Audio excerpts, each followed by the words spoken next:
Welcome to Women in B2B Marketing, a show where CMOs, VPs of marketing, and all strong women leaders in B2B discuss their top tactics, strategies, and tips for building high-performing teams, leveraging trends, and ultimately rocking their marketing careers. Made by and for women, insightful for all. I'm your host and 15-year B2B marketer, Jane Sarah. Let's dive in. Okay.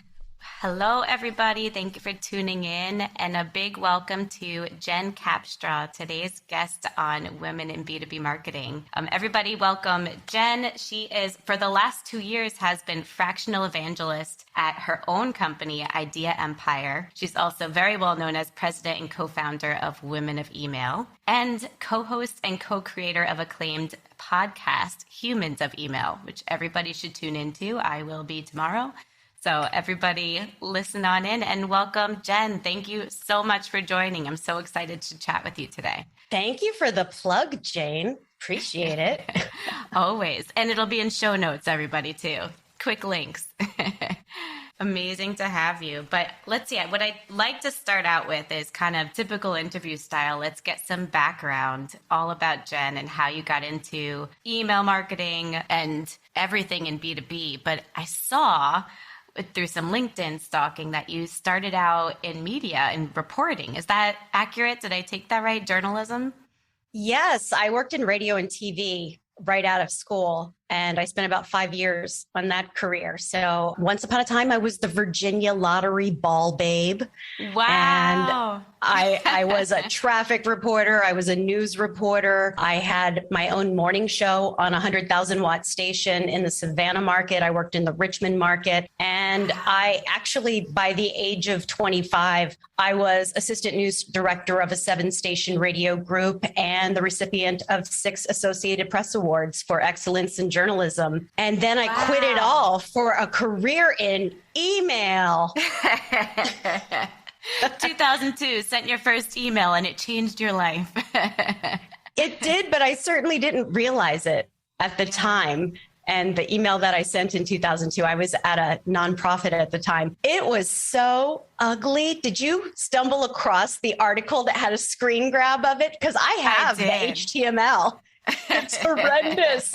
But it's what I could create with what I knew and what I had. I used Microsoft Front Page to create that email. And it didn't have an unsubscribe link because, I mean, first of all, why would anyone want to unsubscribe from my email? But secondly, it wasn't the law. And it didn't even occur to us that that should be an option in 2002. So email was just a part of my job in marketing and communications for years. Eventually became a focus at a B2B company after I relocated to New York City. And then eventually that became everything. I fell into an email strategy role at an agency. And I was like, a whole job could just be email? That's a thing? Yeah. And I never turned back. Love it. How do you feel about email marketing now being part of life cycle marketing? That kind of rebrand that I've seen come about in the past couple of years. It makes a lot of sense. Yeah. Email marketing is the one channel that's going to be appropriate for virtually every brand. Not every channel is a fit for everyone, but email, the channel you own, is always going to work, and it's got incredible ROI. It's cheap. It is extremely cheap compared to your other marketing channels and highly effective. And depending on what stat you want to look at, and I've got some hot takes on stats and reports, but it's often reported that for every dollar you spend on email, you stand to make $37 to $42 in return. And it's a disrespected channel. It's not sexy. And people underestimate the complexities and the possibilities. And even when email is mediocre or even bad, it still gets results. So when it's good, it's incredible. And I love it. Like, the people who are deeply embedded in the email space are absolute nerds. Like, we are freakishly enthusiastic about email. There's just something that brings us all together because it requires a lot of problem solving and a mix of right brain, left brain, creativity and analytics and problem solving. And even if you lean more to the creative side, it is definitely beneficial to have some tech skills as well. So it attracts a very specific type of person and you fall into it. Nobody chooses it. And you either run screaming or you go, this is great.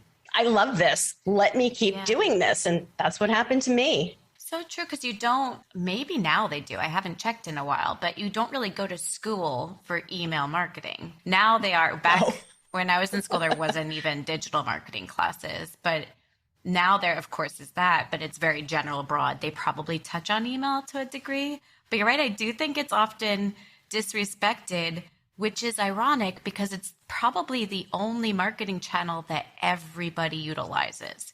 All other channels, it's very hit or miss, right? Like, do you run paid search ads, paid media of any kind? Do you do podcasting or influencer marketing? Those are yes and no, a mixed bag at different companies. But email, every company does email. So it should be the holy grail and revered as such, right? Absolutely. And everybody really leaned strongly into email during lockdown and those times of uncertainty, air quotes, because we didn't really know what else to do. There was a lot of panic and mistakes were made. There were a lot of really bad email campaigns going out that weren't relevant or useful to people. But brands figured it out. They figured out that it is really powerful. It is really reliable. And it is where you should invest a lot of energy. And so demand for email talent has just blasted off. And email talent is pretty rare. And so it's driven up compensation in our space. And we've seen compensation kind of go up dramatically across the board for marketing jobs since 2020. But email in particular it requires an expertise that is hard to find. Mm-hmm.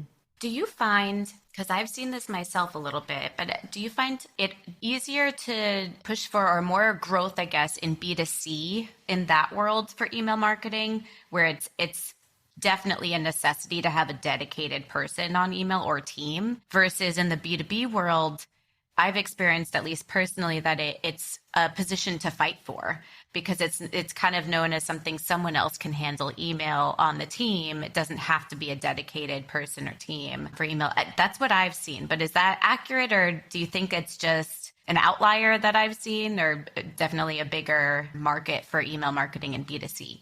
Email is extremely critical to B2B success, and it is not always utilized the right way. But in B2B, in B2C, what you're thinking of is promotional campaigns, right? So it's a no-brainer. If you're e-com, you've got to have those campaigns. It's important. They're going to invest money in that because they see very direct returns on a campaign. It's harder to quantify with B2B, but it has incredible value.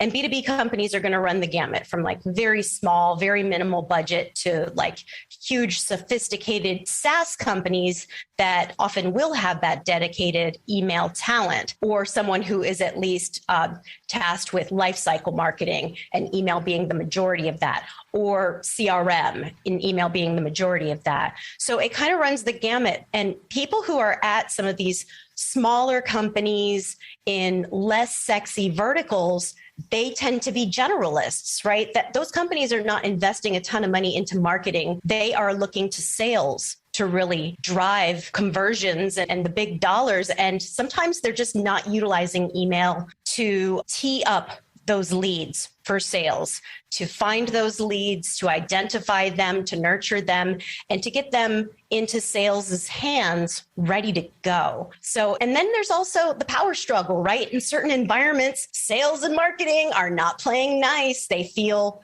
disrespected, unappreciated, and it makes it even harder. So a lot of those generalists, they don't even know where to start, right? As you mentioned, there's no such thing as an email education, right? So you have to be motivated to learn as you go along. And if you're a marketing unicorn, you're wearing all these hats. Where are you really going to invest your energy? It's difficult, but the power of email for B2B is immense if you're doing it right. And I find that B2B marketers, they sometimes struggle with creativity and how to really elicit engagement, and sometimes don't understand the fundamentals of the life cycle, and that a very simple exercise of just creating campaigns that align with each step in the journey. That's your starting point for your life cycle marketing. And it can be such a collaborative thing. It can be so powerful, but again, it's disrespected, underutilized. Yeah. But if you are a B2B marketing generalist, this is definitely where you need to turn your attention.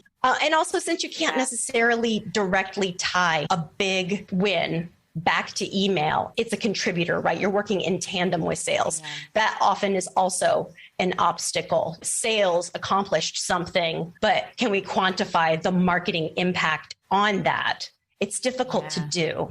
That's true, because it's seen more as a medium, right? Or that's bridging the source to the actual conversion at the end of the day versus driving the conversion itself in some cases. Right. It's often seen as a necessary evil. It can be kind of cast off to someone who's kind of junior and like, oh, you figure this out, this email thing. And there are just these one-off ad hoc product announcements, and you don't really see a cohesive strategy because it's hard to get that foundational education to understand those fundamentals. Speaking of, I know that you have educated many, many, many people, and especially women, of email, of course. Where have you done that? And where can people who want to get better and sharpen their marketing chops in the email world, where can they go nowadays just to get that skill refined?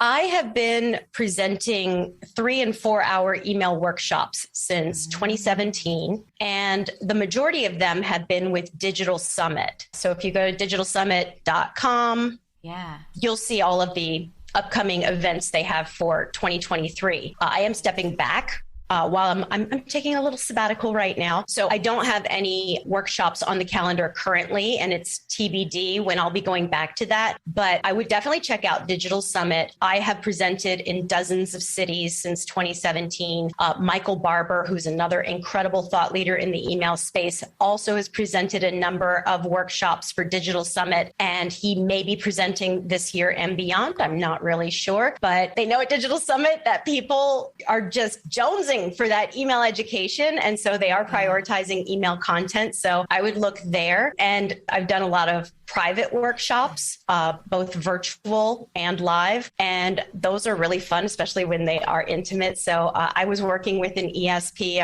automation platform called Mfluence, which, by the way, is an incredible platform for B2B. It's a great cross-channel platform, very user-friendly, and really can empower you to take advantage of all your data and drive personalization and really drive results with great lead scoring and personalized landing pages and so forth. I've done it's called? Mfluence, Mfluence. I've done a number of private events with them, and I'm sure I've given this workshop elsewhere. Oh, I've done like abbreviated versions for marketing props. It's hard to remember all of the places that I have presented the workshop. And I also do a number of 30-minute sessions, 45-minute sessions, 1-hour sessions. I've kind of been here, there, and everywhere. I've started compiling a worksheet or a spreadsheet rather, of everything, all the webinars, all of the workshops, all of the presentations, and it's hundreds of appearances at this point. Amazing. So follow me on the socials. And Google Jen Capstraw videos and start studying, everybody. And then next year, after she's back from sabbatical, then work one-to-one and reach out. That would be great. Awesome. And I'm going to check out Mfluence. I'll put that in the show notes too, once I get a link for that. I'm a big fan. It's HubSpot tends to be among the leaders when it comes to email and cross-channel. And this is a very worthy competitor. HubSpot, great solution. Mfluence, also a really great under the radar solution. Family-owned company in Kansas City. And I love the product and I love the team. Cool. Golden Nugget. I hadn't heard of them. So, and good timing for me actually, because we're evaluating. So nice.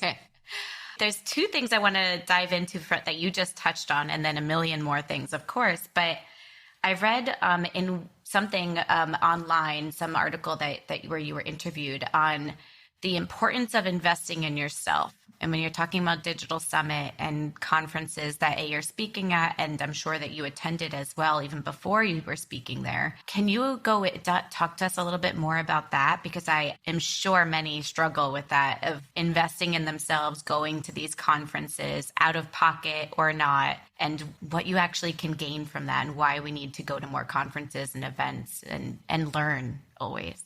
I guess I kind of have to reach back into my personal history to give you some perspective on my relationship with money. I grew up in a lower income home. I was in Section 8 housing for a period of my childhood, and we were able to move into a middle class family life and have the privileges and advantages that come with that.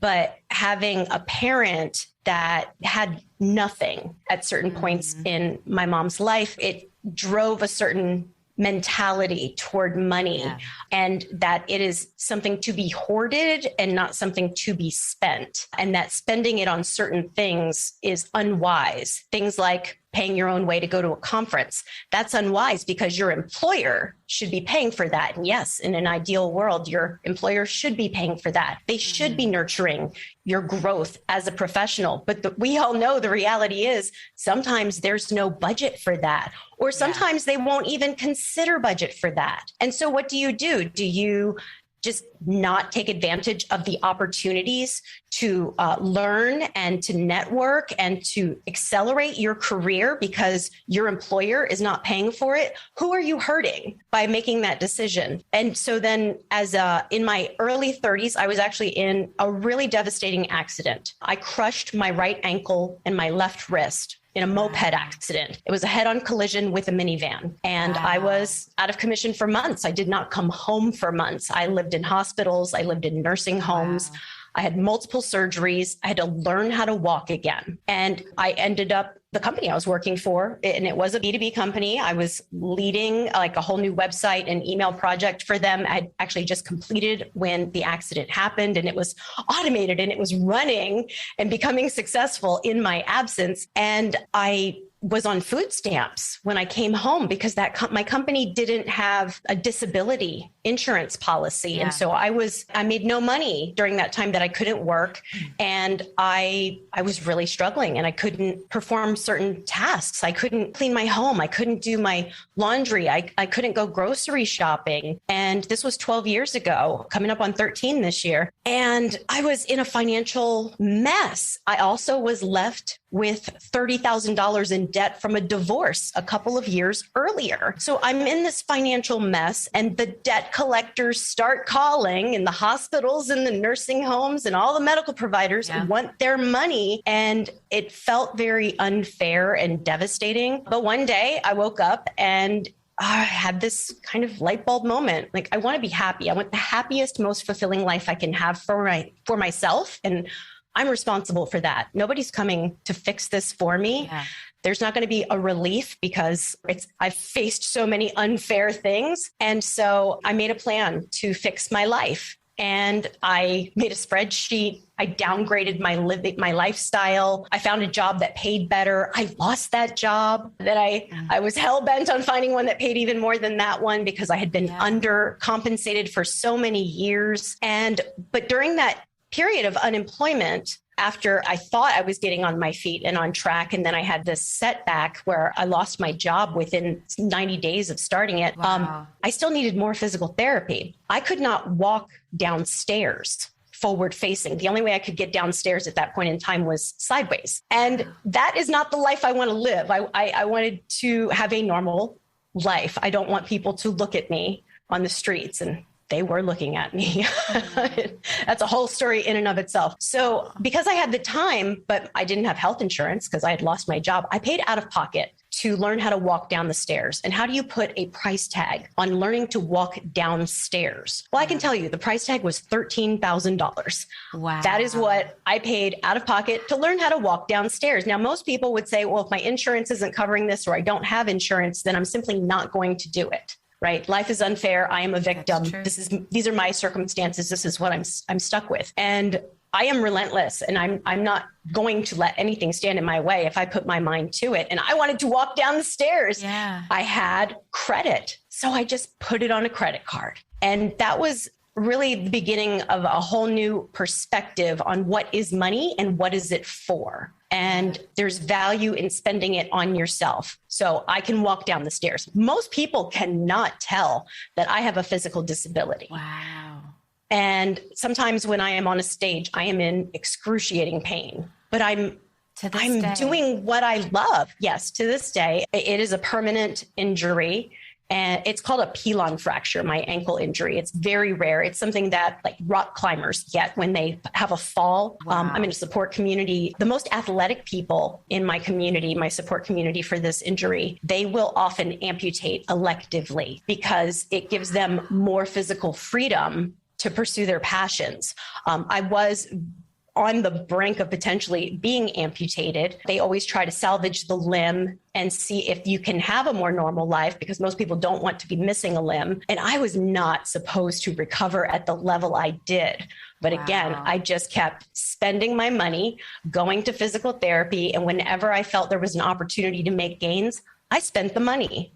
I spent it. Sometimes it was partially covered by insurance. Sometimes it was not. So it really shaped my relationship with money. I had a new perspective on what money was and what an investment in self truly was. So then as I pursued this career in email and wanted to start positioning myself as a thought leader, I explained to my employer that that was something that I wanted. And I was working at Adobe at the time, and they did give me an opportunity to speak at a conference. And that was it. It was one and done. But I was so passionate about it. And people in my network knew I was passionate about it. And I've got a background in broadcast journalism. I am a storyteller. I love talking about things that are interesting to me. And I can get weirdly enthusiastic about whatever it is that I am focused on.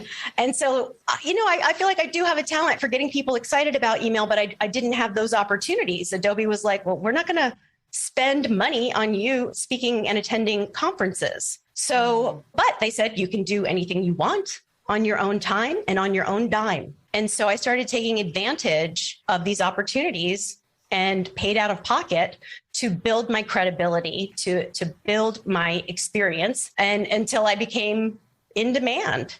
So it worked. And a lot of people, it wouldn't be the right choice for them. It depends on what are your goals?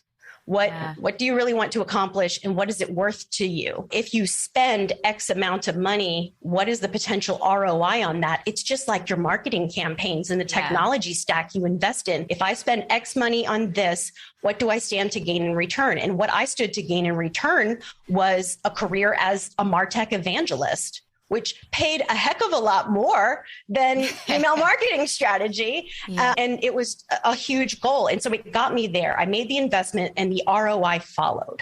And even if you just want to build your network and be educated at these events, it's okay to spend the money. It's okay to reach into your own pocket. We have a tendency to go, no, I can't.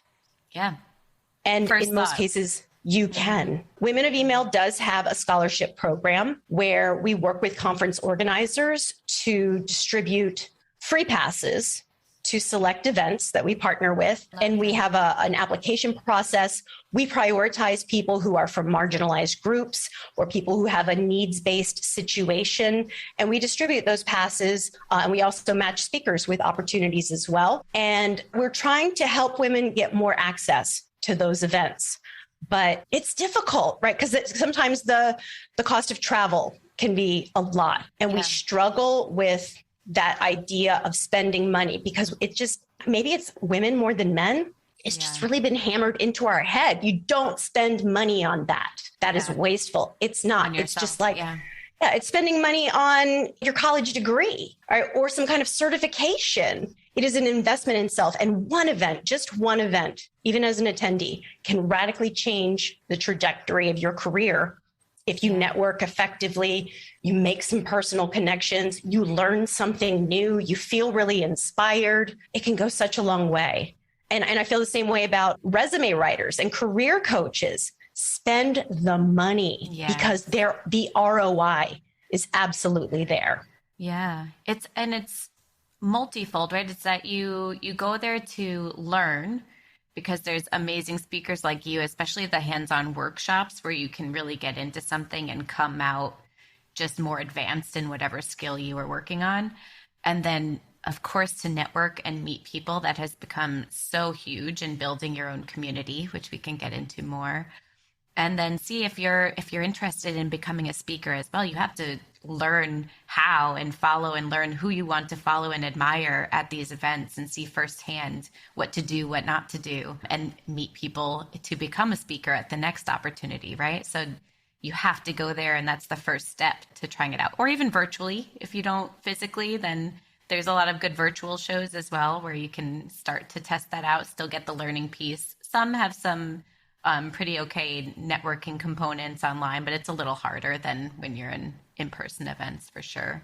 I love that. Thank you for sharing the story.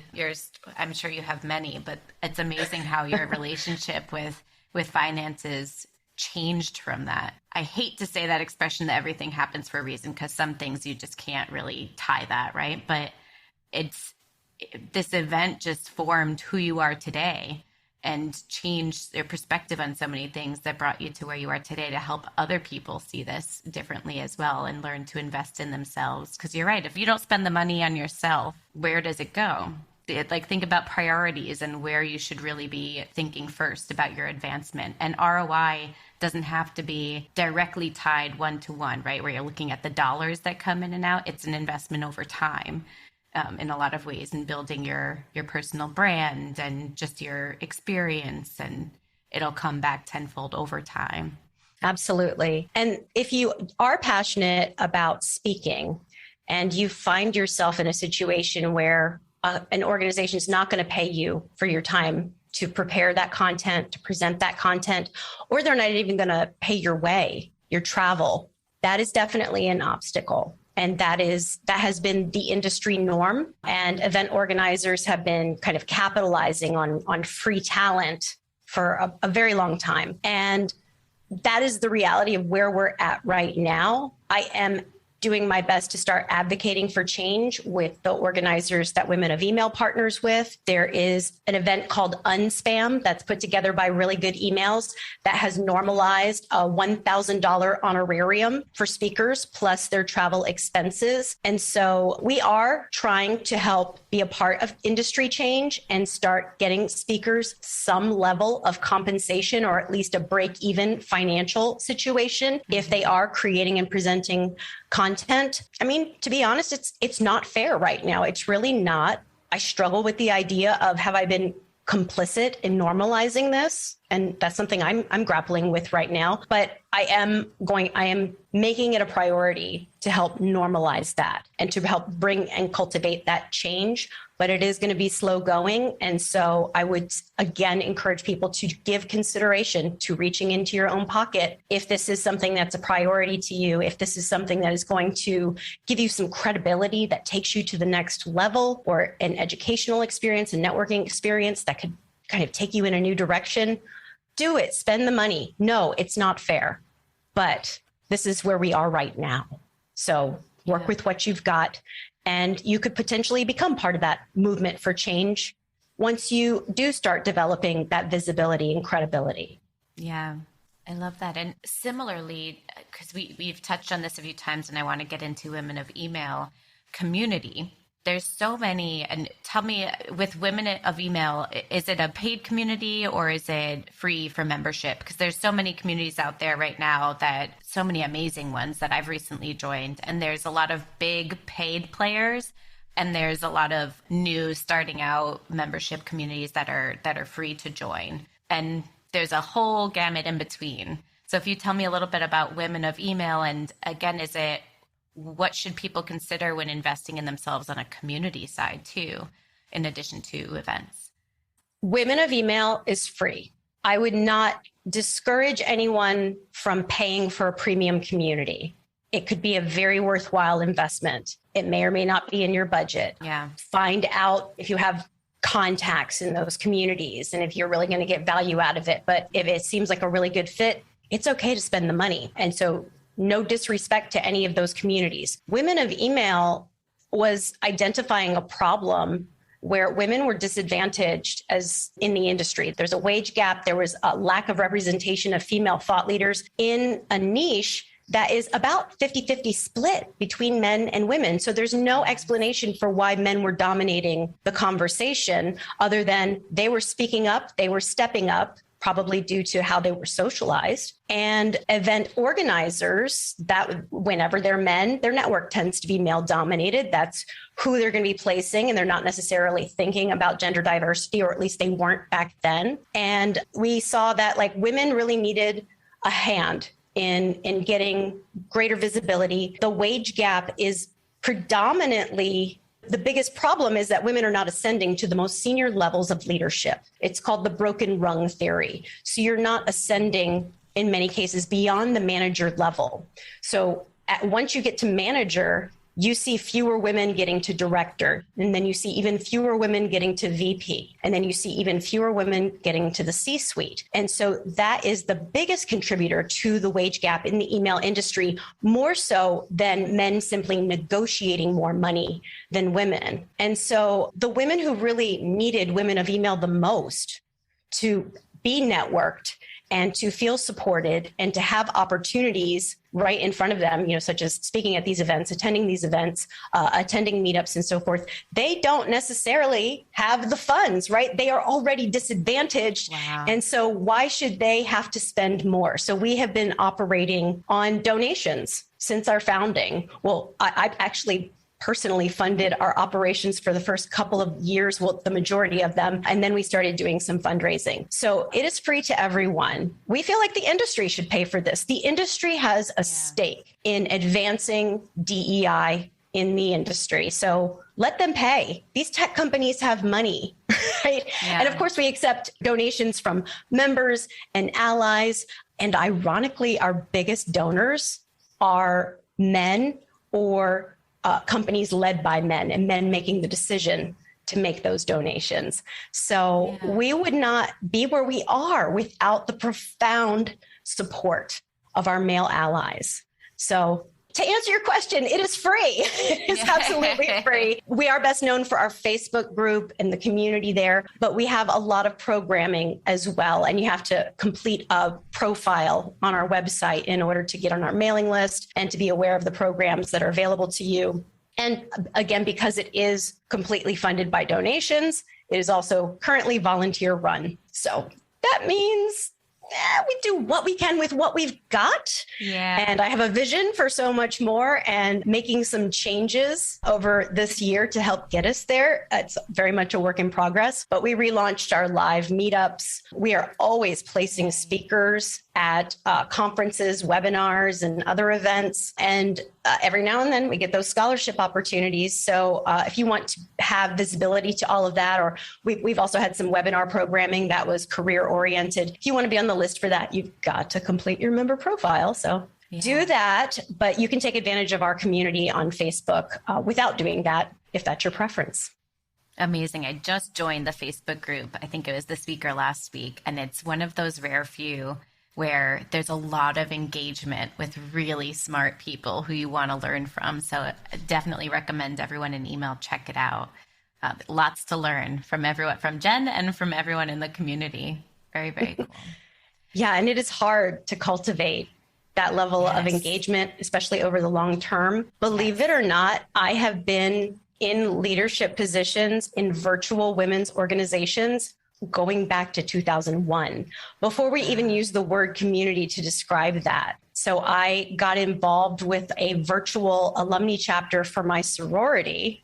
Yeah. And sidebar, I've got some very strong feelings about the role of Greek life today. But truth of the matter is I joined a sorority in the 90s. I did create a lot of meaningful connections and friendships as a result of that. I'm still semi-involved to this day, but not a champion of Greek life on modern campuses. And I was in a leadership role in this online group. And the group is called Surfing Sisters, because we were surfing the web around Y2K. And people don't even know what surfing means anymore. Yeah. But we had this little virtual alumni chapter, and I led philanthropy and fundraising for years, and communications and outreach to membership for a few years. And I saw the cycles of women's communities and the way that, how to maintain that level of enthusiasm and positive sentiment, what to do when there's negative sentiment, and then conflict will arise. There's gonna be drama, and it feels like such a big deal in the moment, and then it always blows over. So having all of that experience going back over 20 years at this point really helped prepare me to guide this community toward being something truly valuable. There was also just such a need for it. Women didn't have a safe space. There were other communities where women were being attacked and insulted for presenting divergent points of view, including myself. I had like a bunch of men gang up on me in an online community, a paid community. Wow. And I thought it was hilarious that these angry good old boys felt so threatened by an offhanded comment that was rooted in logic. And, it turns out I wasn't the only one, but I am rare in the fact that that's not going to dissuade me, right? Yeah. Most people are going to be very devastated if their professional point of view is attacked, especially by people who are industry veterans. And people did not feel safe asking what they thought maybe were stupid questions. And we created that. We were the first to create that. And now there's another community, Email Geeks. It's a Slack group. It is approximately twice as big as Women of Email, which makes a lot of sense because it's going to welcome people of any gender. And there's a lot of similarities in the way that the community is nurtured and what is allowed and what is not allowed. No assholes allowed. No hostility allowed. We're not going to play that game. They don't tolerate it. We don't tolerate it. This is a supportive community. And we made some mistakes along the way. And when we saw kind of like negative, critical behaviors erupting and kind of becoming normalized, eventually there was that moment of, wait, this is not good for us. And we've got to implement some new policies. We've got to guide people toward healthier conversation. And especially if you're hearing from the community, hey, I don't like this and this and this. Yeah. Like, take it to heart. Make sometimes people are just cranky complainers. Sometimes they're making very valid points. So women needed a place where they felt safe to discuss anything related to their career, related to email.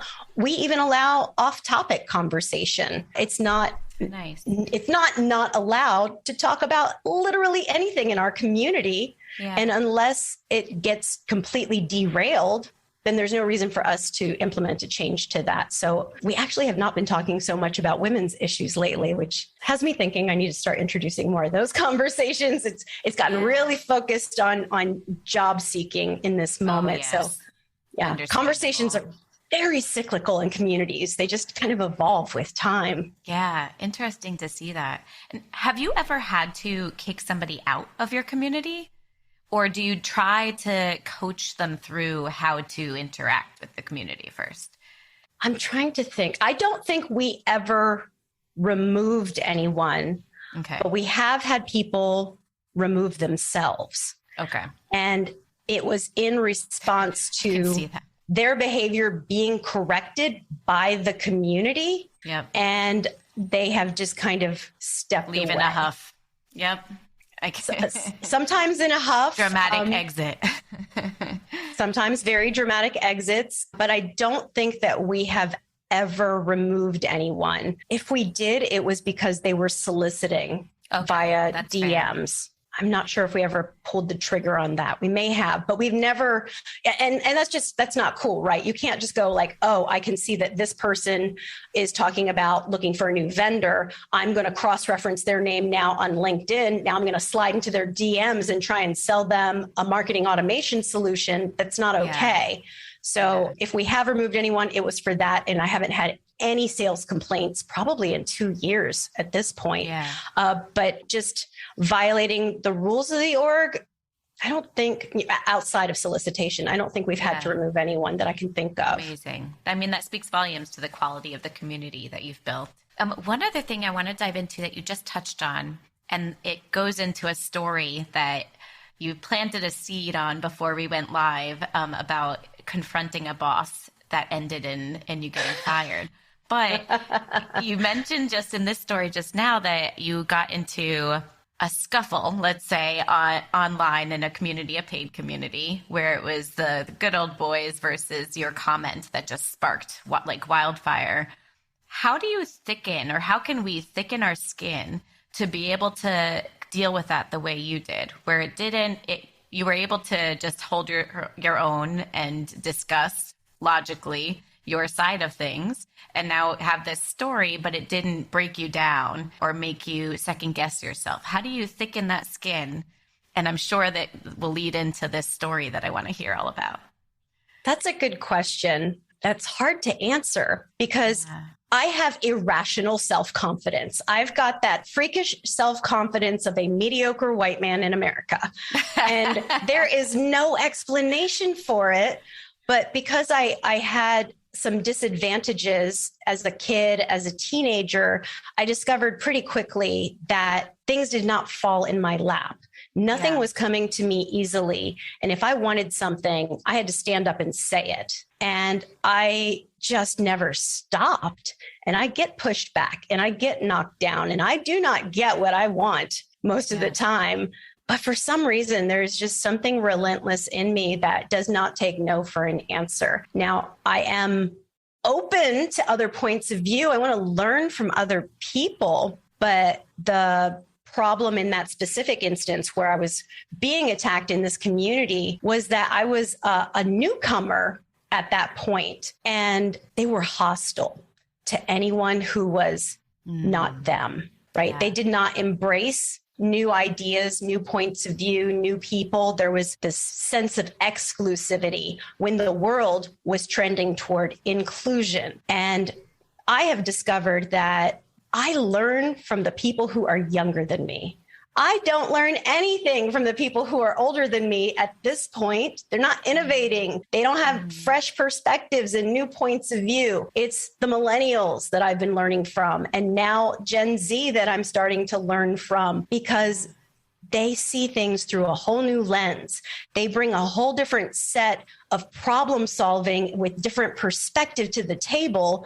And I just need to sit and listen and embrace and validate them. That is my role as an industry elder, is validation and helping them build themselves up as professionals. I don't want to push them back. I don't want to insult their ideas because they are different from mine. I love it when somebody says, I think that this point of view is outdated and stupid, and here's why. And it could be something that I've said 1,000 times on a stage, and I'm like, oh, good point. I love this. I love being challenged when someone comes equipped with talking points and data points and fresh perspective, and that I might not have as someone who's just kind of old and lame at this point. So that was a problem, is that they weren't being welcomed. So look for communities where you are being nurtured and respected, because it does not matter if you have been in your career for 15 years or 15 minutes. Your point of view is valid, and you have a story to tell based on your experiences. And literally anyone can be a thought leader. If you decide I am going to be a thought leader, or even I am a thought leader, I am an expert. You all have had experiences. You all have a point of view. All of it is valid, but you should also be learning and evolving and challenging your own point of view as you go along. So find a place where you are being nurtured in that way, so your confidence is being built up. And you can tell people to suck it if they are being garbage humans and disrespectful and unwelcoming to a different point of view. Find champions in your company. Work for managers that are going to support you and clear roadblocks and push you forward rather than micromanaging you. You have to cultivate your own career where you are feeling emotionally supported and professionally supported. So I've been told I'm kind of a professional pep talker. I mean, I'm clapping the whole time you're talking. You are definitely motivating. I love this. Oh, thank you. Yeah, just tell the patriarchy to suck it. That's what I did. And stand your own and be open to other perspectives. I love that too, because you want to set your own example. Going back to kind of the golden rule, Kestrel was talking about this with me in our last episode, but it's just do unto others as you want done unto you, right? So setting that example when people come. I love that if somebody comes and gives you a new perspective and they completely go against what you said, and your reaction is not to argue, your reaction is, oh, good point. It's so refreshing. And it's a good reminder that we should be that way. And it will probably create more of that in our life too. I love that. I have literally invited my audience to challenge me in real time while I'm on the stage. Yeah. If I'm doing 4 hours of email strategy, kind of the root message for my workshop is you need to challenge the best practices. You need to challenge what you're reading and hearing about email marketing or any channel. And what I'm saying is not absolute gold. It's not correct for every audience under every circumstance. This is my point of view based on my experiences. And if you disagree, raise your hand or just shout. Yeah. Hey, Jen, I don't think so. I love it. I love it when they give me a whole different point of view, or they explain a context in which a certain idea just didn't apply to them or their audience. So yeah, challenge all the information that's out there. Challenge people like me. It's valuable to everyone. It's what drives our industry forward. It's different points of view. No one knows everything. Yeah. Certainly not me. Open to challenges. Yeah. Although maybe you do after this episode. I feel you might. Tell us now, I know we only have a few minutes left, if you're okay to stay on for a little bit more, the story about your then previous boss. Oh, yeah. Did I derail that whole question? All right, we're back to it now. So I mentioned I started my career in TV and radio. And then the reason that I moved into a marketing role was because I could not perform to my best ability in a relationship. I got married and I couldn't devote myself to my work in the way that I needed to be successful. I had to be in bed by 7:30 at night. I had to be up by 4:30 in the morning, and I had to be on fire by 6 o'clock in the morning. And that meant I couldn't go out. I couldn't party. I couldn't go on dates. I had to really be focused on being on, and it wasn't conducive to that relationship. So I quit a career that was like really on track. It didn't pay very well, but on paper, I was wildly successful at a very young age and potentially could have taken that somewhere. So I switched to marketing and communications, and I ended up working, this was my first B2B job, at a janitorial packaging and paper supply distribution company. This was the Dunder Mifflin of the Southeast, literally. It was the least sexy job I've probably ever had. And I used to clean yogurt machines in college. So they were doing a bunch of acquisitions of similar companies throughout the Southeast. They were rebranding, and I was the marketing generalist that was coordinating this and working with the agency that they had brought on to lead the brand overhaul. Mm-hmm. And to like launch the first website and the new logo and all of the stuff. And one facet of the job was media relations. Now, everything I was doing, I had a huge learning curve, right? I didn't know anything about branding. I didn't know anything about marketing. I'm learning as I go along, doing the best I can. But there was one thing I had absolute confidence in, and it was media relations. Right. Yeah. I had just literally a few months earlier gone home with a stack of Associated Press awards. I was the press. I knew how to write a press release. I knew how to get the attention of reporters, even if it was for Dunder Mifflin of the Southeast. I could do that. It's the only thing I had 100% absolute confidence in my capabilities in that job. And I wrote a press release and I gave it to the president of the company, and I knew it was good. And he read through it and he was like, well, Jennifer, and I hate being called Jennifer, you know, my son is a journalism student at the University of Alabama. And I think I'd really like to get his perspective on this before we send it to the press. And I lost my mind. Yeah. Like I had been dealing with a lot of bias and discrimination up to that point, and it had just been a few months in this job, and it was a nightmare from right out of the gate because I'd come from an industry where I could only be judged by the quality of my work, by the sound of my voice, by commanding a certain amount of authority. And I clearly was good enough at that to be recognized by the Associated Press. And now I'm like a marketing coordinator in some idiot from Alabama is second guessing my ability to write a press release, the one thing that I had absolute confidence in. And that was it for me. And I screamed in his face. The student was going to do it. A teenage boy had greater authority than me in this scenario. And I lost it. And I screamed, "You're a sexist. You're a sexist. You're a sexist." I don't even know how many times I said it, but I yelled it at the top of my lungs in his office because I had it. I just could not believe the level of disrespect. I later learned I have ADHD and I'm a little impulsive, but I'm not afraid to take risks, but I had no self-control in that moment. I certainly did not think it through. It must have felt good. I yelled so loud that it was just like my whole body was screaming. Yeah. I can only think of one other time in my life that I did that. And a few days later, he called me into his office and he's like, "We're not going to be needing you at the company anymore." I'm surprised it was a few days later. It was like, you got to talk to legal, you got to like weigh your options. And I had the president of the company also owned the radio group that I had worked for. Not the president. This was the president that I yelled at, the CEO. And so I think that he was a little worried because there was some previous relationship there. He owned the radio group. He, helped me get this job to transition into marketing. And my ex-husband worked for the company as well. So it was a little complicated, thorny situation. But here's what happened. They paid me to leave.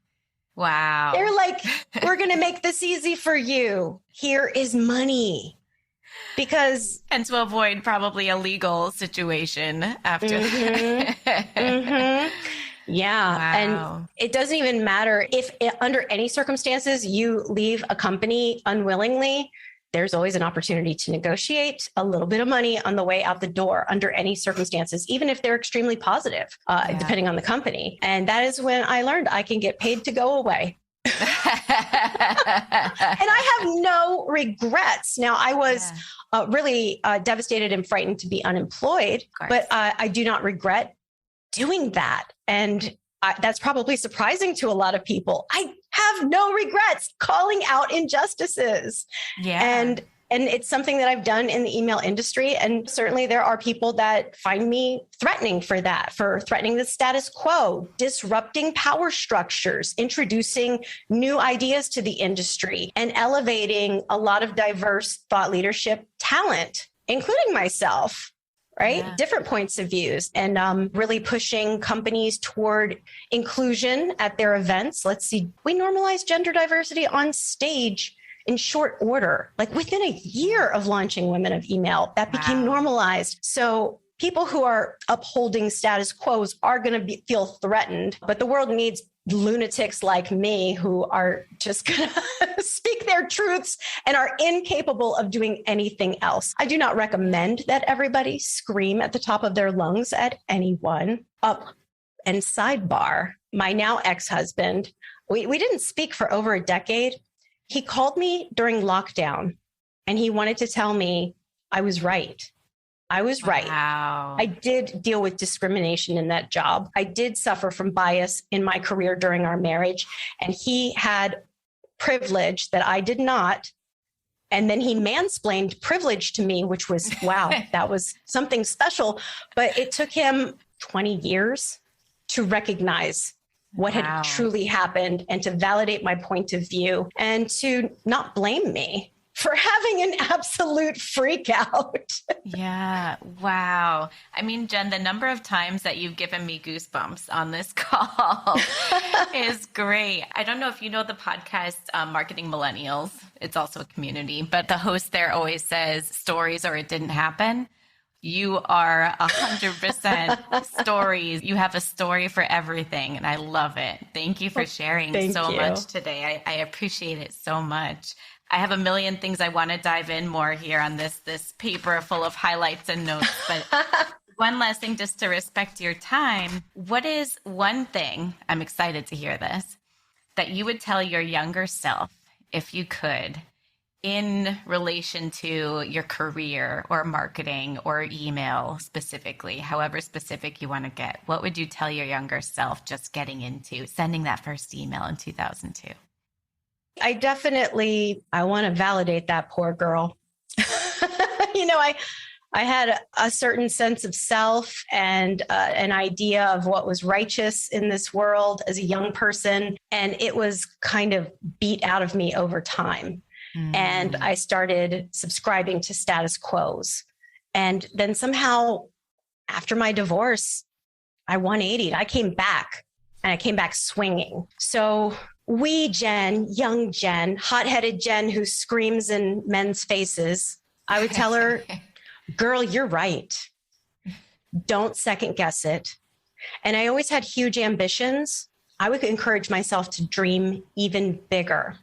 Yeah. The one thing that I really did struggle with for a long time that took me a long time to figure out was when I was looking for new opportunities, why I wasn't attracting them. When I was in really unhappy professional situations, I was not in the right headspace to get something new. And I just was putting negative energy in the world. And I was first runner up for a lot of things. And I got trapped in a job that just wasn't right for me.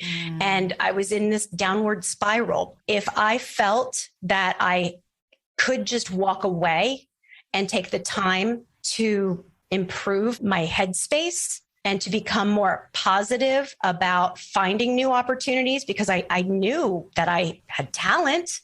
I knew I could do incredible things, but I had this negative energy that was repelling those opportunities. And the reason I had it was because I was in these bad work environments and concurrently I was in a bad marriage. And so I was repelling opportunity. And I just wish there would be some way that I could have avoided that. That lesson was very difficult and it affected me financially in a compounding way. And I see it a lot with other women who are really frustrated and need to move on from something, but they feel that they can't leave without something new. And they can't understand why first interviews aren't turning into second interviews or why they're first runner up instead of getting the offer. And there is just something about the cosmic energy you are putting out in the world. Yeah. Like you have to take care of yourself and have a really, I don't know, like a positive perspective on the possibilities before you can attract really good opportunities into your life. Wow. I love that, especially right now when so many are job hunting and experiencing exactly that, where they're just not getting the callbacks or they're sending a million applications and not getting any responses, or they're that runner up. So such timely advice. And what do you think they should do to work on themselves and get in the right headspace to put the right energy out there? Well, adjacent to that energy is how are you positioning your personal brand? What is on your resume and what is on your LinkedIn?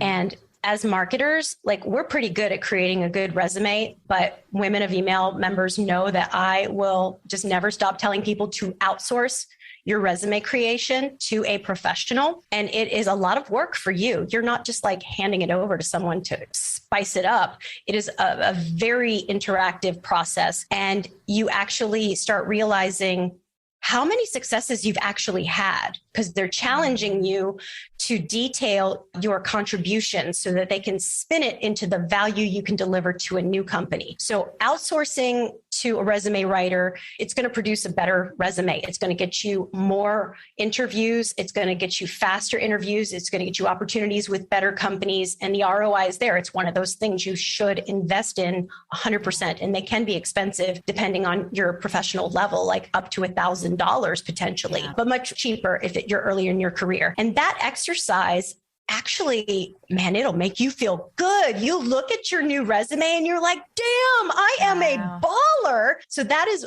beneficial in two ways. But also, if you are in a truly, truly toxic work environment, stop telling yourself you can't leave. You can. You have to figure out how. You have to figure out what you're going to do. But you can leave, and you have to leave, because it's not just affecting your career and your possibility of getting a better opportunity. It is affecting every facet of your life, right? It is affecting your relationships. It is affecting your physical and mental health if it is a deeply, deeply toxic situation, and you have to get out. And women are always telling me, I can't. Well, guess what? I crashed my moped into a minivan, and I was on food stamps. You will never be at the depths of failure that I was at. You'll never have to climb out of a hole that deep. So you can do this, and you can survive it. If I can survive that, you can find a way to take 2 months off, to pull yourself together, to rehabilitate your perspective and invite opportunity and positivity back into your life. And you are worth it. That, again, there's ROI in taking that risk and spending that money. Even if you have to put it on a credit card, that's what credit is for when you have emergencies and you need it. And that is an emergency. It absolutely is. Ending on goosebumps yet again, Jen. I mean, it flies in the face of conventional wisdom and financial wisdom that's been the status quo. No, put it on a credit card. Put it on a credit card. You're worth it. Do it. Thank you. That's amazing advice for everybody. So appreciate it. I've loved this conversation. I hope to have you on again. I hope to talk to you offline. I think I want to be you. No, you don't. You don't. I'm definitely going to channel more Jen in my day-to-day. So I have loved meeting you and chatting with you today. Shout out to Kestrel for introducing us. I so appreciate it.